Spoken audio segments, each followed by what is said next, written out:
कल्याण अहिल्यानगर महामार्गावर आज काळजाचा थरकाप उडवणारी घटना घडली आहे। एक सिमेंट मिक्सर आणि काळी पिवळी इको टॅक्सी यांच्यात समोरासमोर भीषण धडक झाली। या अपघातात 11 प्रवाशांचा मृत्यू झाल्याची प्राथमिक माहिती समोर आली आहे। हा अपघात इतका भीषण होता की इको कारचा अक्षरशः चक्काचूर झाला असून गाडीचा सांगाडा ओळखणंही कठीण झालंय। मिळालेल्या माहितीनुसार पांझारा पुलावर हा मोठा अपघात झाला। सकाळी 11:15 वाजण्याच्या सुमारास ही घटना घडली। इको गाडीतून मुरबाडमधील काही रहिवासी कल्याणला जात होते। याच दरम्यान पांझार पुलावर हा मोठा अपघात झाला।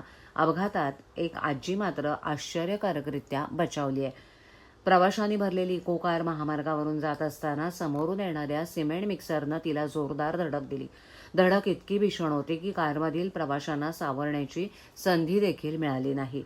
या कारमध्ये एकूण 12 प्रवासी होते, त्यापैकी 11 जणांचा जागीच मृत्यू झाल्याची भीती स्थानिकांनी व्यक्त केली आहे। स्थानिकांच्या मदतीसाठी धाव पोलिसांकडून पंचनामा सुरू असताना आवाज ऐकताच परिसरातील स्थानिक नागरिकांनी मदतीसाठी घटनास्थळी धाव घेतली।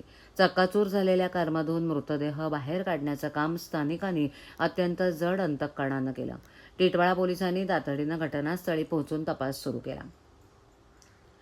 अपघाताचं कारण अद्याप स्पष्ट नसलं तरी चालकाचा ताबा सुटला की वेगाचा अतिरेक नडला हे अद्याप समजू शकलेलं नाही। टिटवाळा पोलीस या प्रकरणाचा अधिक तपास करत असून अपघातग्रस्त वाहन रस्त्यावरून बाजूला करण्याचं काम युद्धपातळीवर सुरू आहे। या भीषण अपघातामुळे महामार्गावरील वाहतुकीवरही काही काळ परिणाम झाला होता।